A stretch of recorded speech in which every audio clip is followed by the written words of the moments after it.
Welcome back to It's Time for Beer. You can see next to me a gigantic cooler. Why do I have a cooler sitting next to me? Well, anybody who's homebrewed knows exactly why I have a cooler standing next to me. This is my mash tun. Or more correctly, this will be my mash tun. So last year for Christmas, my wife got me this. This is a 100 quart Igloo cooler, which is 25 gallons. This thing is massive.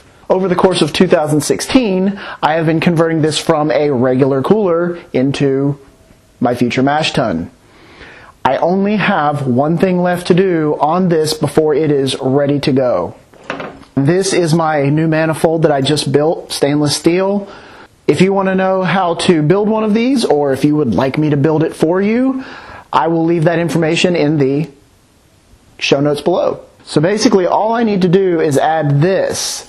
The thing is that there's a little bit more construction I need to do on the inside where the valve is. So let me give you the tour of what I have so far. The first conversion piece was my thermometer. This is a firm tap stainless steel thermometer. So now I don't have to stick a probe thermometer in there every time I want to check the temperature. And then on the other side, I have another firm tap, but this is my spigot. All stainless steel. And you're probably wondering, what is this other stuff? Well, let me clear this off and I will open the mash tun up and show you. Inside,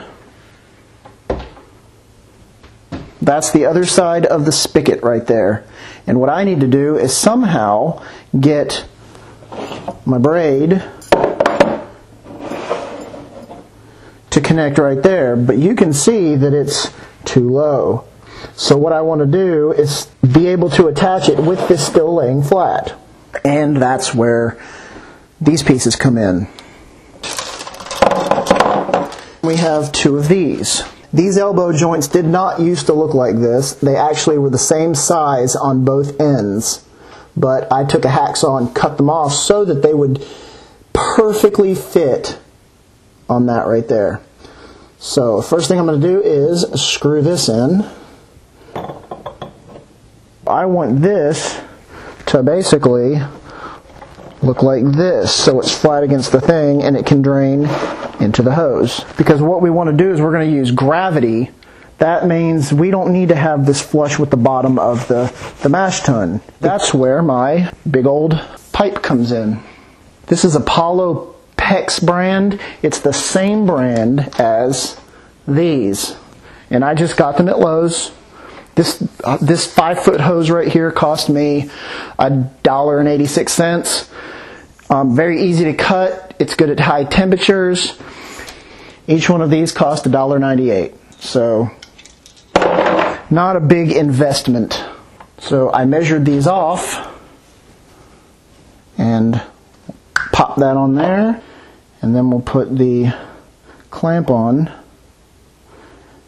and put that there. And then just screw it on tight and it'll clamp both sides of it.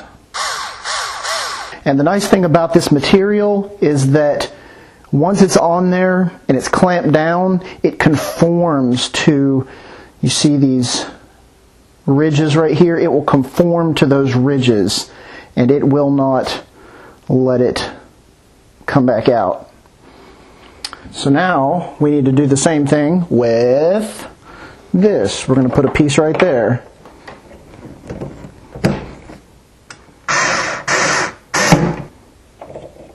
Put this right here. Now all I have to do is slide this on, lift this up just a little bit so it comes off the bottom of the tank. And there we are. So that is how I have it on there now.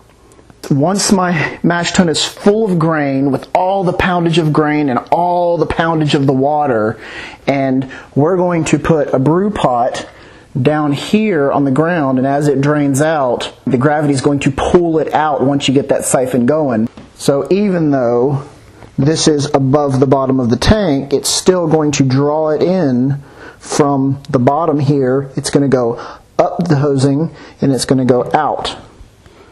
And that's it. We're done. I can now make my first batch of beer in my new mash tun.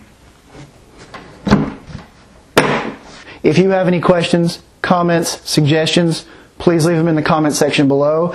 And if you would like me to build you one of those manifolds, just let me know, and I will leave the information in the show notes below. And as always, drink what you like, enjoy what you drink, and I will see you next time. If you enjoyed this video, please hit the like button below, and to see more beer reviews and homebrew tutorials, please hit the subscribe button.